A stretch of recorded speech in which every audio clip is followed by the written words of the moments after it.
Capítulo 3 Ratinha. Ninguém, além dele, me chamava assim, e fazia tanto tempo que eu não ouvia esse apelido que nunca achei que voltaria a ouvi-lo. Nunca, nem em 1 milhão de anos, eu me atreveria a ter esperança de vê-lo outra vez. Mas ali estava ele e eu não conseguia parar de encará-lo. Nada do menino de 13 anos que ele tinha sido restara no garoto à minha frente, mas era ele. Eram os mesmos olhos castanhos amáveis, com manchas douradas e a mesma pele bronzeada, um traço de seu pai, que tinha sido, possivelmente, metade branco, metade hispânico. Ele não sabia de onde a mãe ou qualquer outra pessoa de sua família vinham. Um dos nossos assistentes sociais achava que sua mãe talvez tivesse sangue latino, talvez brasileiro. Mas ele provavelmente nunca saberia, de repente, eu vi-o ele de antes, de quando éramos pequenos e ele era a única coisa estável em um mundo de caos. Aos 9 anos maior do que eu, mas ainda muito pequeno, ele se postou entre mim e o Senhor. Ri na cozinha, como fizera muitas vezes antes, enquanto eu segurava a boneca ruiva Velvet que ele tinha acabado de recuperar para mim. Eu o abraça, até que ele não pôde mais, até que a promessa de para sempre foi quebrada, e tudo desmoronou, seu peito subiu com uma respiração profunda, e quando ele falou, voz soou baixa e áspera, é você mesmo, Ratinha.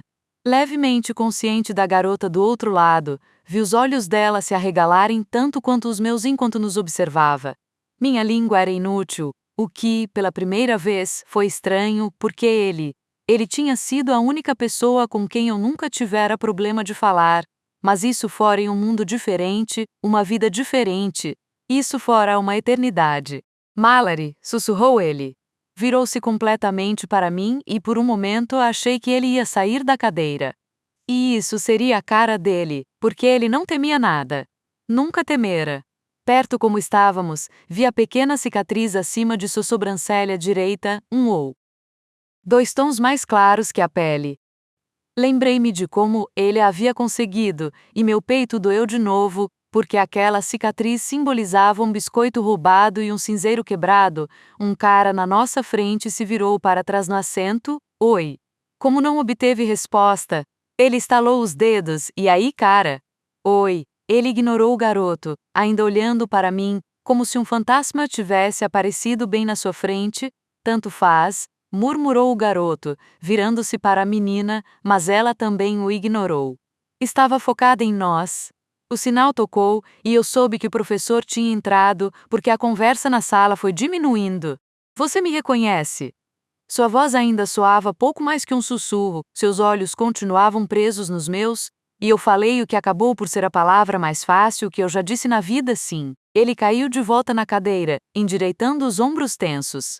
Seus olhos se fecharam. Jesus Cristo, murmurou, esfregando a palma da mão no peito. Eu pulei no meu lugar quando o professor bateu a mão na pilha de textos sobre a mesa de canto, forçando-me a olhar para a frente.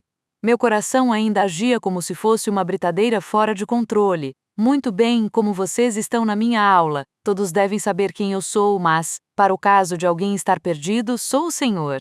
Santos, ele se apoiou na mesa, cruzando os braços, esta é a aula de oratória. Se você não deveria estar aqui, provavelmente deveria estar em outro lugar, o Senhor.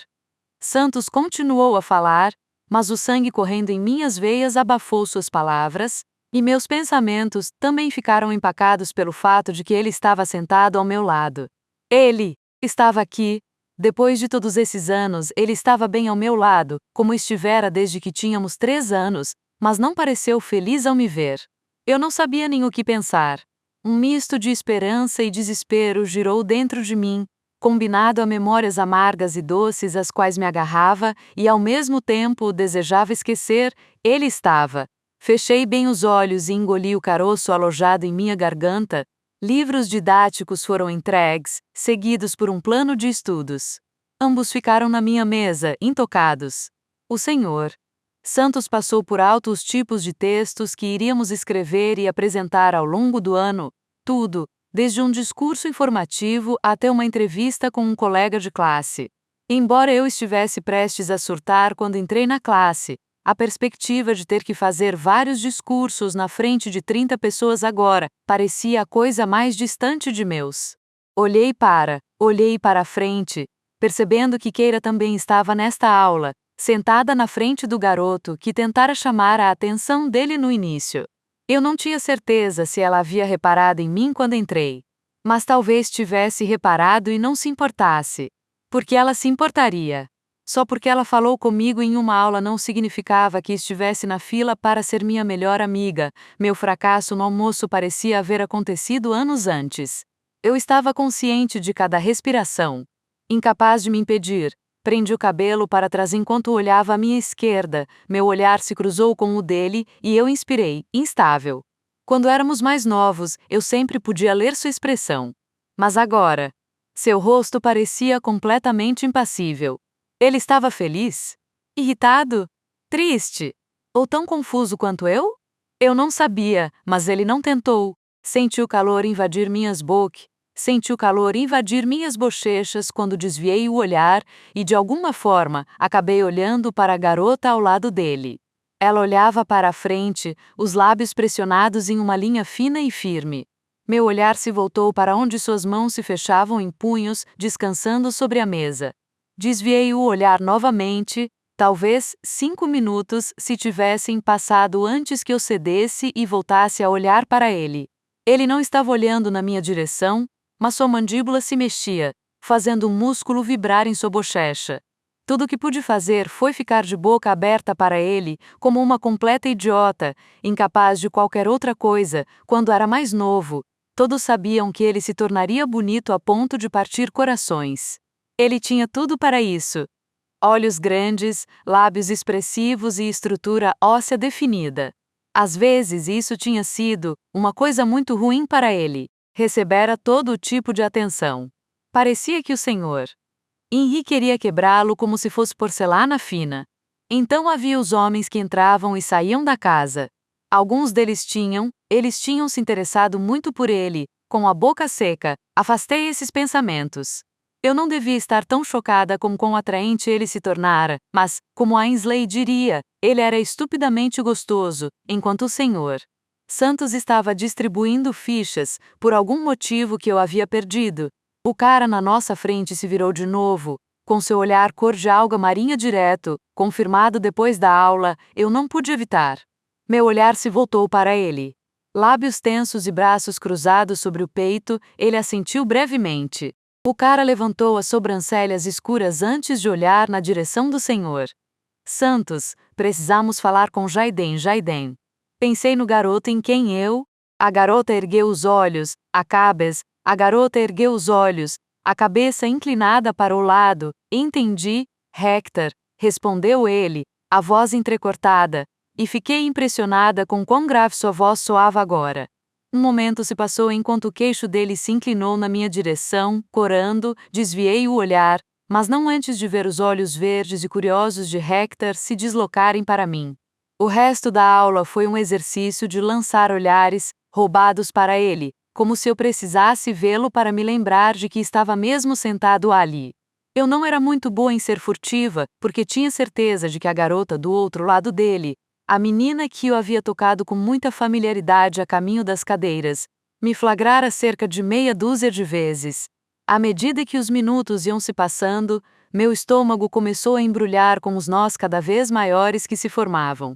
A ansiedade rondava como uma víbora esperando para atacar com seu veneno paralisante. A pressão fechou minha garganta como garras de aço, até me fazer perder todo o fôlego. Uma queimadura de gelo se arrastou até a minha nuca e depois se esparramou pela base do meu crânio. Minha próxima inspiração ficou engasgada, e então eu percebi a sensação de inundação que me fazia perder o controle. Respire. Eu precisava respirar, fechando os dedos nas palmas das mãos. Forcei meu peito a subir e descer de forma uniforme, e quis que meu coração se acalmasse. Quando eu fazia terapia, o Dr. Taft tinha incutido em mim a ideia de que eu não estava perdendo o controle do meu corpo quando isso acontecia. Basicamente, estava tudo na minha cabeça. Às vezes era desencadeado por determinado barulho alto ou um aroma que me fazia voltar no tempo. Às vezes, eu nem tinha certeza do que desencade. Hoje eu sabia. O gatilho estava sentado bem ali, hoje eu sabia. O gatilho estava sentado bem ali, ao meu lado. Esse pânico era real, porque ele era real, e o passado que ele simbolizava não era produto da minha mente. O que eu diria a ele quando o sinal tocasse e as aulas terminassem? 4 anos se haviam passado desde aquela noite. Será que ele ainda iria querer falar comigo? E se ele não quisesse, ó Deus? Se minha volta não fosse algo que ele esperasse ou nem tivesse pensado nisso. Ele tinha aguentado muita coisa por mim, por minha causa. Embora houvesse bons momentos ao longo de nossos 10 anos juntos, havia um monte de coisas ruins. Muitas, seria péssimo se ele se levantasse e saísse da sala sem dizer mais uma palavra, mas, de certa forma, isso também seria melhor. Pelo menos agora eu sabia que ele estava vivo e parecia estar fisicamente ileso, e parecia estar familiarizado com a outra garota. Talvez ela fosse sua namorada. Isso significava que ele estava feliz, certo? Feliz e inteiro. Saber que estava bem significava que eu podia oficialmente encerrar esse capítulo da minha vida, só que eu achava que já havia encerrado esse capítulo. Agora ele era reaberto, voltando ao início, quando o sinal tocou, um modo de proteção foi acionado, como havia acontecido tantas e tantas vezes no passado. Eu nem sabia o que estava fazendo. Um antigo instinto ergueu sua cabeça, como um dragão adormecido, um instinto que eu havia passado 4 anos tentando dominar, mas ao qual já tinha cedido uma vez hoje, de pé. Peguei meu livro e a mochila do chão. Meu coração batia contra as costelas quando contornei depressa nossas carteiras e não olhei para trás. Não dei a ele a chance de ir embora primeiro. Minhas sandálias batiam no chão enquanto eu avançava pelo corredor, ultrapassando alunos mais lentos enquanto enfiava o livro na mochila. Eu provavelmente parecia uma idiota. Bem, eu me sentia como uma, e rompi porta afora para o sol quente. Com o queixo abaixado, segui o caminho para o estacionamento, as mãos trêmulas enquanto eu as abria e fechava, porque parecia que o sangue havia congelado em meus pulsos. As pontas dos dedos formigavam, o Honda prata brilhou à minha frente, eu fui até ele com a respiração funda e regular. Eu iria para casa e eu iria a Mallory, meu pulso foi a pique ao som do meu nome, e meus passos vacilaram. Eu estava a poucos metros do carro, da fuga, mas me virei lentamente. Ele estava parado ao lado de uma caminhonete vermelha que não estava lá quando estacionei pela manhã e que eu não havia notado na minha corrida louca para o carro. À luz do sol, seu cabelo era mais castanho que preto, e sua pele, mais profunda, suas feições nítidas. Havia tantas perguntas que de repente desejei poder fazer. O que ele tinha feito nesses últimos 4 anos?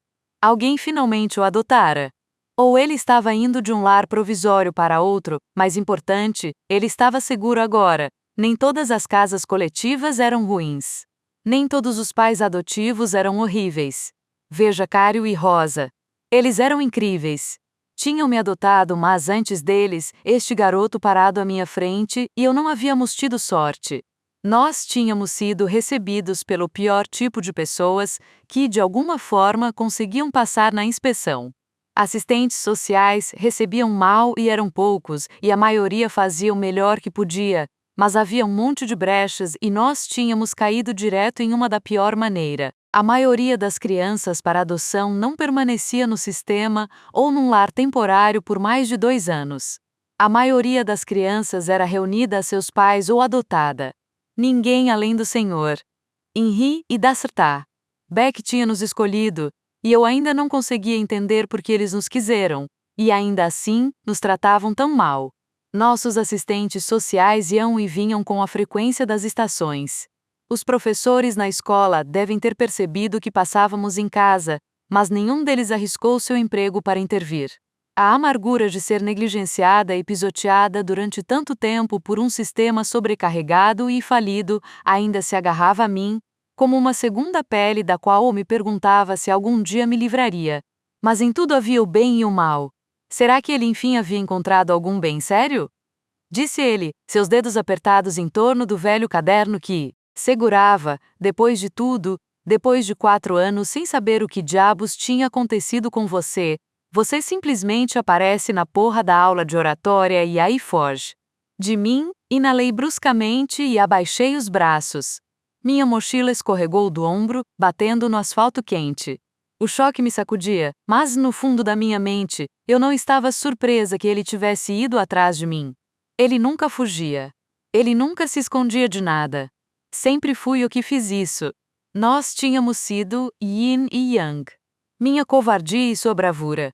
Sua força e minha fraqueza, mas essa não era mais eu não era ratinha, eu não era covarde, eu não era fraca. Ele deu um passo à frente e depois parou, balançando a cabeça enquanto o peito subia e descia sem firmeza. Diga alguma coisa, eu lutava para conseguir pronunciar. O quê? O quê? Meu nome. Eu não tinha certeza de por que ele queria que eu dissesse isso, e não sabia como seria a sensação de dizê-lo novamente, depois de todo esse tempo, mas respirei fundo. Ryder. Outra respiração me fez estremecer. Ryder Stark. Ele engoliu em seco, e por um instante, nenhum de nós se moveu enquanto uma brisa úmida soprou fios de cabelo no meu rosto. Em seguida, ele deixou seu caderno cair no chão. Fiquei surpresa que não tenha virado pó. Suas pernas longas cobriram a distância. Em um segundo havia alguns metros entre nós, e no seguinte, ele estava bem ali na minha frente. Era muito mais alto agora. Eu mal chegava aos seus ombros, então seus braços me envolveram. Meu coração explodiu quando aqueles braços fortes me puxaram contra seu peito. Houve um momento em que congelei e depois passei os braços em volta de seu pescoço. Eu o segurei, apertando os olhos e inalando o cheiro fresco com um traço persistente de pós-barba. Era ele. Seus abraços eram diferentes agora, mais fortes e mais apertados.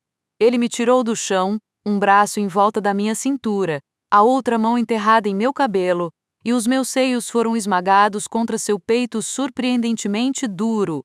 Uau! Seus abraços definitivamente estavam diferentes do que eram quando tínhamos 12 anos. Meu Deus, ratinha, você não faz ideia. Sua voz era rouca e grossa. Ele me colocou de volta no chão, mas não me soltou. Um braço continuou em volta da minha cintura.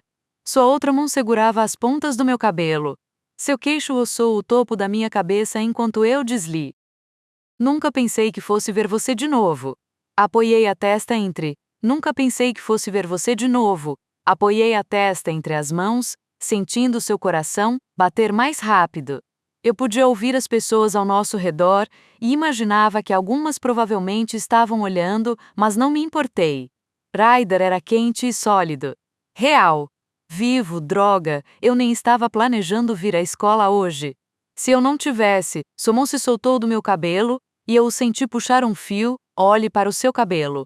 Você não é mais uma cenoura, deixei escapar uma risada engasgada.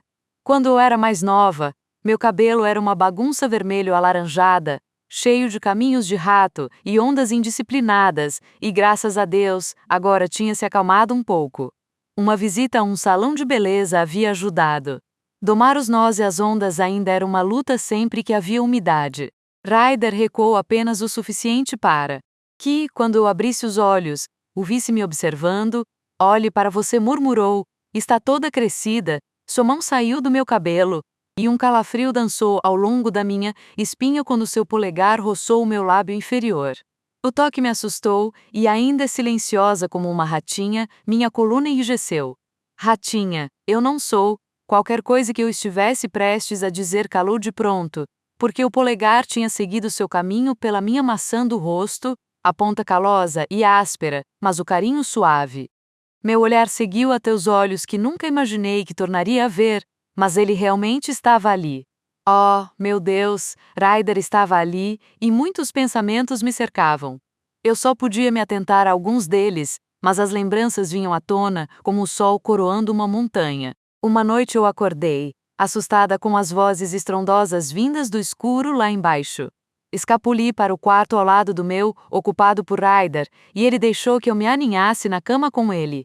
Então, leu para mim um livro que eu adorava, um livro que Ryder chamava de A História do Coelho Estúpido. Isso sempre me fazia chorar, mas ele leu para mim, para me distrair dos gritos que enchiam a casa pequena e disfuncional. Eu tinha 5 anos e daquele momento em diante, ele se tornou todo o meu mundo. Ryder de repente recuou e segurou meu braço direito. Ao levantá-lo, virou-o e puxou a manga do cardigã leve para cima. As sobrancelhas se uniram quando franziu a testa. Eu não entendo. Meu olhar seguiu o dele, até onde sua mão se fechava em torno do meu pulso. A pele perto do interior do meu cotovelo era um pouco mais rosada, assim como era a pele do lado de dentro dos meus braços e nas palmas das mãos, mas era quase imperceptível. Disseram que você tinha sofrido queimaduras graves. Levantando os olhos, ele estudou meu rosto. Eu vi levarem você para fora numa maca, ratinha. Lembro como se fosse ontem. Eu, Cário, balancei a cabeça quando ele franziu ainda mais a testa, pois percebi que ele não tinha ideia de quem era Cário. Eu me concentrei, esperei um pouco e então tentei de novo. Os médicos do Johns Hopkins. Eles fizeram enxertos de pele, assenti. Eu tive os melhores médicos. Quase não, tenho cicatrizes bem, minhas nádegas, de onde tinham tirado a pele, também eram de um rosa diferente, mas eu duvidava que alguém fosse vê-las no futuro próximo. Seu polegar deslizou lentamente pela parte de dentro do meu pulso, mandando um raio de sensação pelo braço. Por um longo momento, enquanto seu olhar sustentava o meu, ele não disse nada. As manchas douradas em seus olhos estavam mais brilhantes agora, tornando-os mais cor de avelã que castanhos. Eles disseram que eu não podia ver você. Eu pedi. Até fui ao hospital municipal, meu coração parou, você foi, Ryder assentiu, e a tensão ao redor de sua boca se aliviou. Você não estava lá. Ou pelo menos eles não me disseram que estava. Uma das enfermeiras chamou a polícia. Eu acabei, ele balançou a cabeça. Não importa. Você acabou, o quê? Perguntei, por que importava assim? Tudo o que tinha acontecido com Ryder importava, mesmo quando parecia que o mundo não poderia se importar menos. Seus cílios grossos baixaram por um. A Paul, a polícia e o Serviço de Proteção à Criança acharam que eu tinha fugido, o que era uma grande idiotice. Porque eu iria fugir para um hospital, provavelmente porque o Serviço de Proteção à Criança tinha um arquivo nosso da largura do meu Honda. E também porque Ryder e eu já havíamos fugido antes. Mais de uma vez. Eu tinha 8 anos e ele acabara de completar 9 quando decidimos que estaríamos em melhor situação se ficássemos por nossa própria conta. Chegamos ao McDonald's, 2 quadras à frente na nossa rua, antes que o Sr. Henry nos encontrasse. Houve outras vezes. Muitas para contar. Então Ryder riu e sentiu um aperto no peito, porque, quando olhei para ele, não havia um sorriso em seu rosto marcante. Aquela noite, ele engoliu em seco. Sinto muito, ratinha. Hesitante, eu recuei. Mas ele continuou. Eu o teria parado, mas não parei. Seus olhos estavam mais escuros. Eu não deveria ter tentado. Não foi culpa sua, sussurrei, enjoada pelo que ele estava dizendo. Olhei para ele. Ryder realmente acreditava que aquilo tinha acontecido por causa dele. Sua cabeça se inclinou para o lado. Sim, eu fiz uma promessa. Não cumpri, não quando mais importava. Não, declarei, e quando ele começou a responder, puxei meu braço. A surpresa passou pelo seu rosto. Aquilo não era uma promessa que você deveria ter feito. A ninguém, ele prometera estar ao meu lado para sempre e tinha feito todo o possível para não quebrar sua palavra. Havia coisas que não podiam ser controladas, especialmente por uma criança. Suas sobrancelhas se ergueram depressa, e em seguida seus lábios se curvaram lentamente. Acho que você nunca me disse não antes. Abri a boca para argumentar que nunca tivera motivo para isso, mas a batida da música me interrompeu. Era como um despertador estranho, lembrando que não estávamos em nossa bolha exclusiva. Havia um mundo ao nosso redor. À medida que a música se aproximava, o som suave do baixo sacudindo as janelas do caminhão ao nosso lado. O olhar de Ryder se focou num ponto atrás de mim. Então ele chegou mais perto, tão perto que seus tênis desgastados tocaram minhas sandálias. Ele baixou o queixo e levou a mão às costas, tirando o celular do bolso de trás da calça. Qual é o seu número? Ratinha. Era óbvio que ele iria embora. E eu não queria que ele fosse. Tinha tantas perguntas, 1 milhão, mas lhe dei meu número e deslizei as palmas das mãos úmidas no meu jeans. E aí, Ryder, está pronto? Veio a voz do carro enorme. Eu a reconheci da aula de oratória. Hector, temos que ir. Ryder olhou para trás de mim de novo e suspirou. Recuando, ele pegou seu caderno no chão e depois minha mochila. Avançando, ele a pôs no meu ombro, os dedos ágeis quando soltou os fios do meu cabelo da alça. Um meio sorriso apareceu quando seu olhar parou em meu rosto. Ratinha, alguém vai te matar, disse Hector, e meu coração pulou no peito. Mas relaxei quando percebi que o tom era leve. Ele estava brincando. Ryder deixou cair a mão e deu um passo em volta de mim. Como se ele tivesse alguma força gravitacional, eu me virei. O carro passava devagar por trás do meu, um Ford Escort velho, com listras azuis como os de corrida. Hector estava no banco do motorista, um sorriso largo no rosto e um braço para fora da janela. Mão escura batucando na lateral da porta. Ei, mami, gritou Hector, o sorriso se alargando quando ele mordeu o lábio inferior. Que corpo tão brutal, eu não tinha ideia do que ele havia acabado de falar. Mas parecia ser para mim. Cale a boca, rebateu Ryder, plantando sua grande mão no rosto de Hector e empurrando-o de volta para o lado do motorista. No Lamires, eu ainda não tinha ideia do que aquilo queria dizer. Mas havia algo nas palavras que ele e Hector falavam que não soava como o espanhol que eu ouvia Rosa e Cário falarem em casa. Mas também poderia ser espanhol e eu nem saberia, já que eles tinham desistido de tentar me ensinar a língua havia muito tempo. Um estrondo de graves, risadas masculinas subiu de dentro do carro, com Hector jogando a cabeça para trás contra o assento. Um segundo depois, vi um rosto mais jovem que reconheci. Jaiden. Ele estava inclinado no banco do carona, por cima de Hector. Ei! Gritou. Acho que conheço você. Você não a conhece? Respondeu Ryder, abrindo a porta de trás. Torcendo-se para sentar no banco, ele me olhou uma última vez. Nossos olhares se encontraram por um breve momento, e então, a porta se fechou, vidro sumiu escondendo, o Escort arrancou. Fiquei ali, vagamente consciente de alguém subindo na caminhonete estacionada ao lado do meu carro. Atordoada, me acomodei ao volante e pus a mochila no banco do carona. Puta merda! Sussurrei, quando olhei pelo para-brisa. Puta merda!